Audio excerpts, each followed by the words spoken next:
如何從面相之中咧判斷呢個人係心狠手辣啊？三垂面相下巴也垂，然后两个也垂，他运势低迷。睇佢嘅下唇啦，係咪先？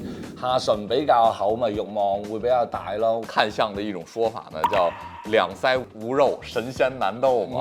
睇人咧都需要一個感覺嘅。感覺咧冇錯，係三圍都係氣息，同埋佢散發出嚟其實有精氣神。聽你的粵語的時候，我聽說我很害怕跟嘴唇薄的人親嘴。其實都係嘅，冇乜 feel 嘅。點解佢唔該？好，大家好，我係風水。Hello， 大家好，我是林鶴。哇，呢次咧就非常之特別啦。平時我嘅 partner 咧都係主要嘅，但係咧我聽講咧呢排好似佢有啲事情。聽說啊，好像是中彩票了。總之啊，好似係向上有個好正嘅事情發生啦。咁我就唔知係咩啦。咁佢就同我哋風水書道咧就請咗個假。佢話未來嗰10幾期咧都會有阿林學負責去代替佢個位噶啦。咁咧咁我覺得我同阿林學又好好朋友啦。咁啊亦都喺超能力學院嗰度咧見識咗佢嘅精彩嘅表現啦。其實咧佢平時咧就係唔係點講嘢嘅，但係咧一上到節目咧佢就變咗個人，係啦，咁我覺得就好適合嚟上節目啦，所以我哋特別邀請咗阿林學嚟參加我哋嘅風水書道做客座嘅主持嘅。謝謝師兄啊，我這次來到風水說道呢，也稍微的有點緊張，因為平時呢都是我自己一個人在直播啊，今天呢突然就進入到了這個大咖的這個領域當中啊，對，所以今天就是這幾期。我代替子耀，然後同風水師兄，然後我們一起去給大家出一些精彩、比較有趣的節目。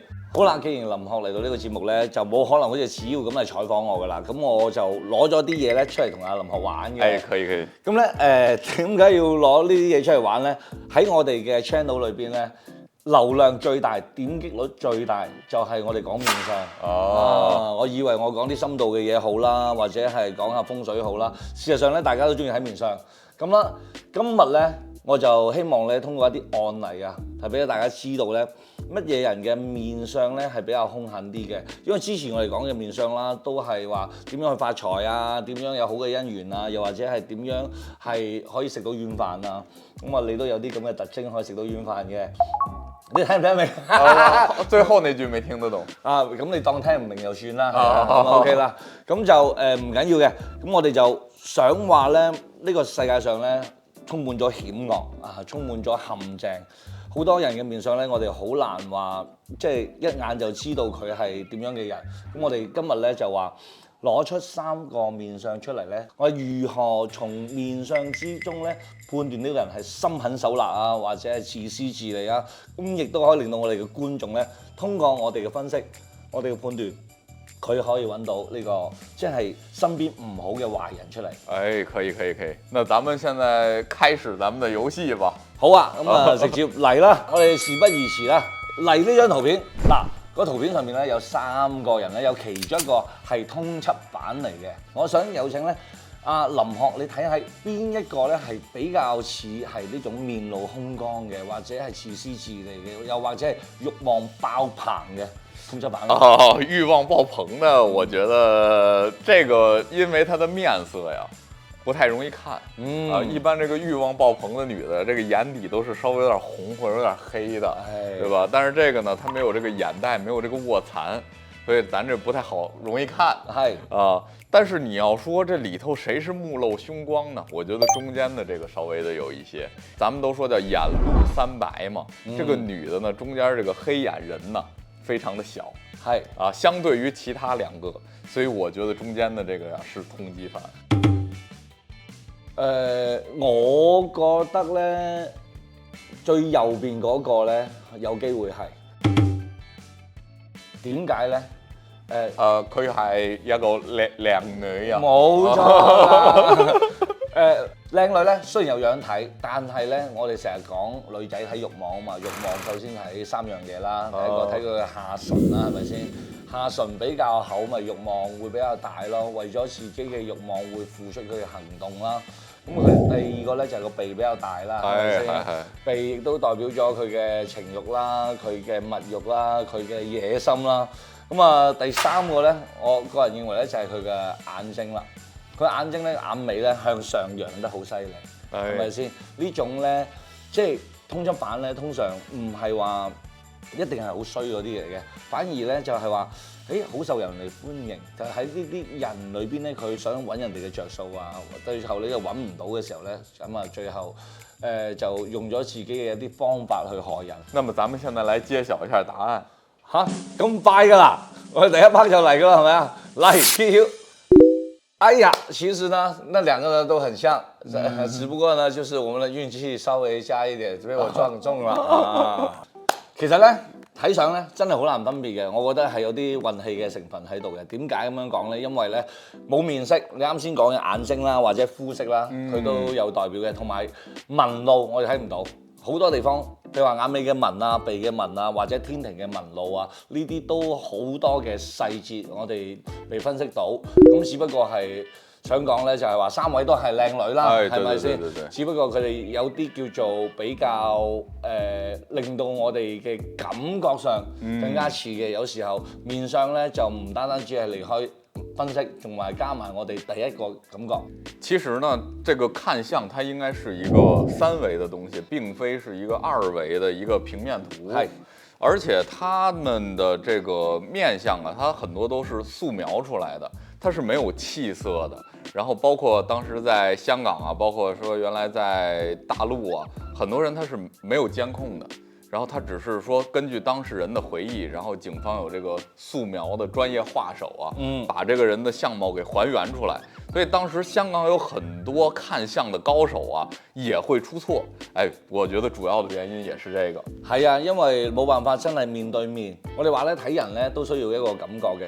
感覺咧冇錯係三維，亦都係氣息，同埋佢散發出嚟其實有精氣神嘅。我哋淨係睇個相咧，有時候難辨別。呢三個女仔咧，其實佢哋出身啊，又或者係喺即係學識方面啊，都唔會太差，因為天庭、上庭都幾靚啊嘛。對，而且像咱們如果面對面看面相的話，有的時候也能聽別人的音色。然後包括還有一些玄之又玄的東西，比如有一些感覺，其實這個也是脫離不了的。係，我哋就好似我仲會話有睇相啊，一坐低落嚟，如果係咁樣縮住，咁個人咧就要斯斯縮縮，咁都係有問題嘅。對，那咱們開始下一關，好，我找回點面子。OK， 我哋繼續。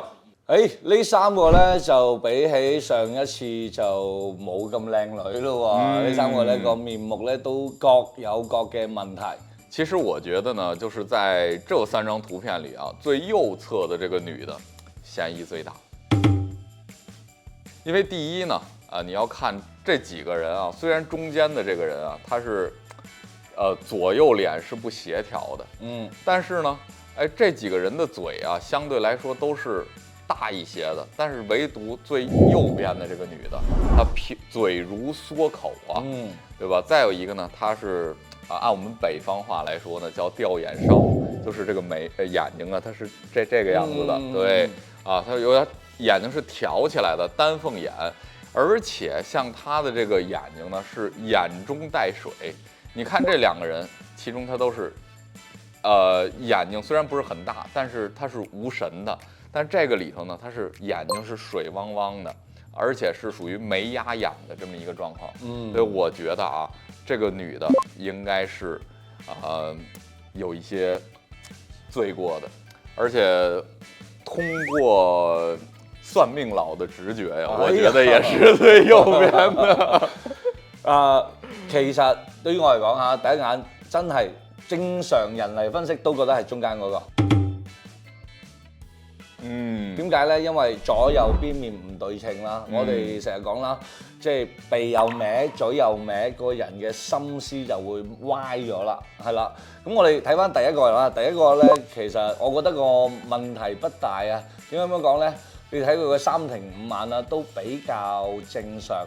除咗一個人有少少嘅執着之外啦，因為兩個眉之間比較嘅近啦，係咪先？即係人除咗執着啲之外咧，但係佢唔會有好大嘅行為啊，因為佢個顴骨啊唔夠高啊，顴骨代表咗佢行動力啊嘛。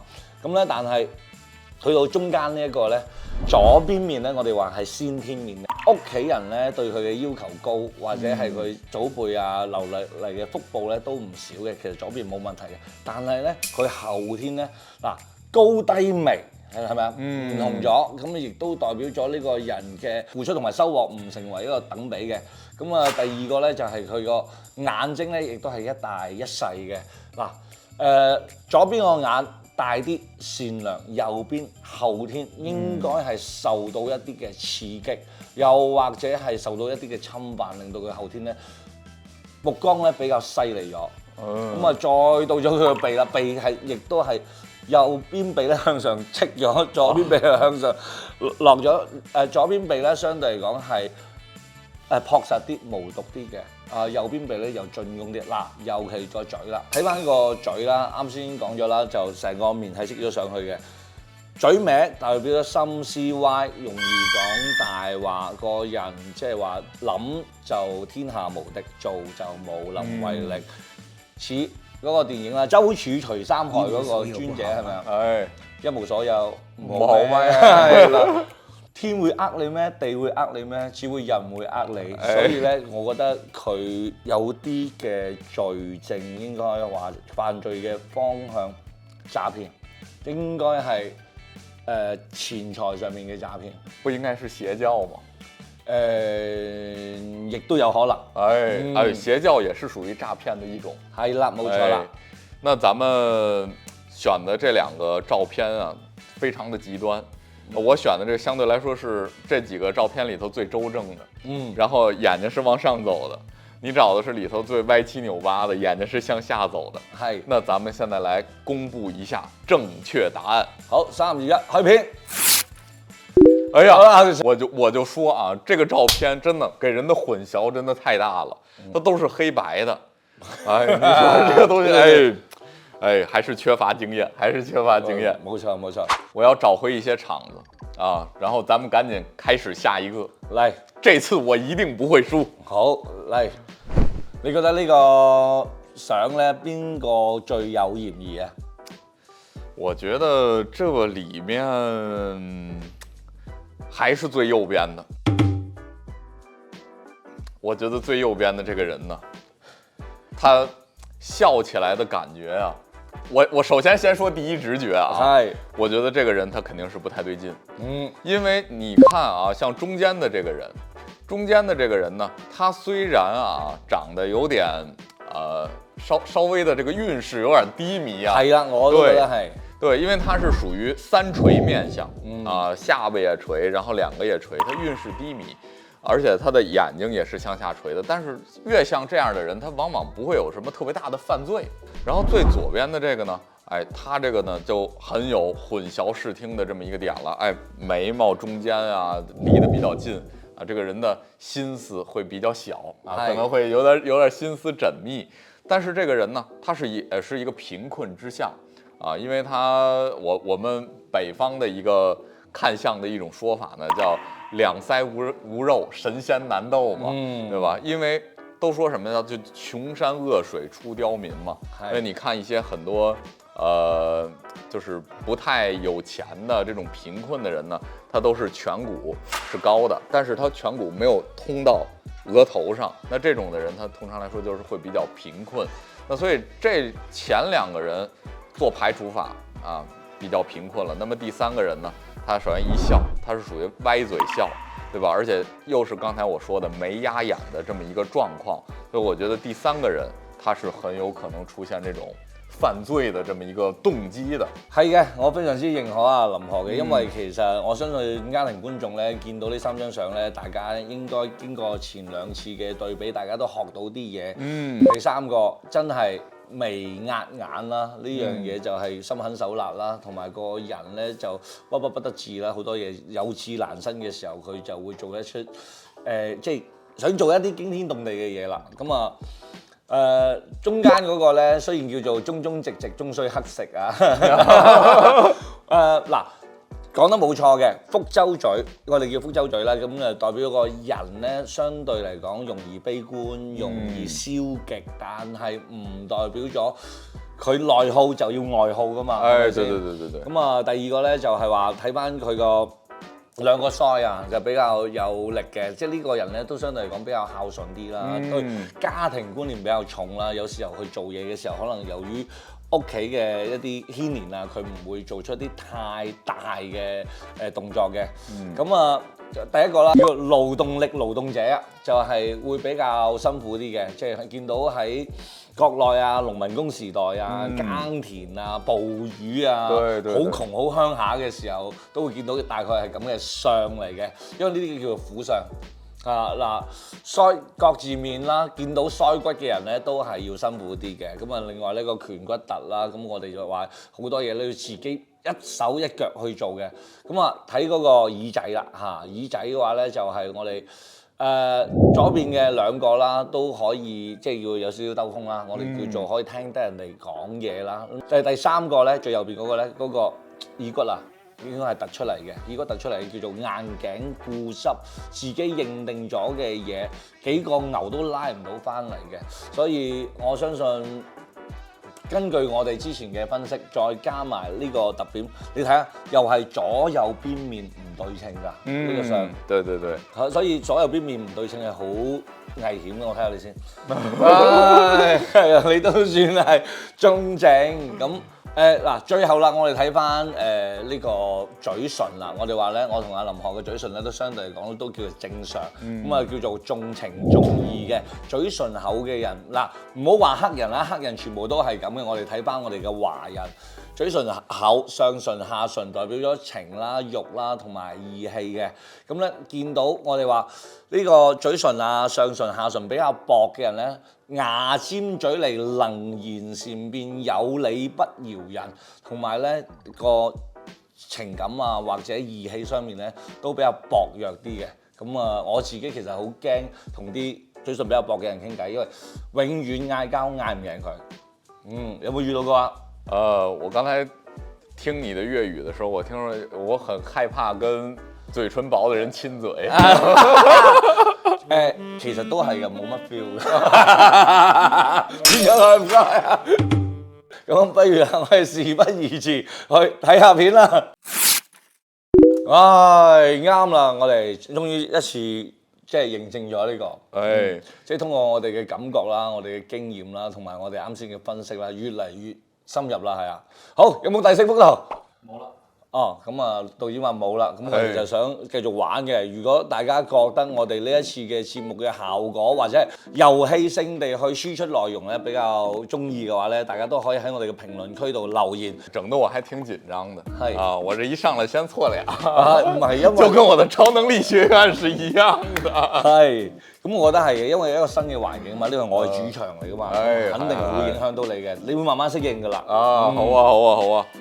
那麼也謝謝大家啊，對風穗說道的一個關注啊，也謝謝大家啊，今天能看我們兩個人的精彩內容。那麼我們在之後呢，也會帶來更好的內容啊，然後給大家帶來更多的玄學知識。係，如果大家真係中意咧，可能我哋嘅呢個 channel 變成咗咧林學算風水或者風水說林學嘅。好，感謝大家今日嘅參與同埋觀看啦，希望我哋下一次咧再帶嚟更加好嘅內容。好，福生無量天尊。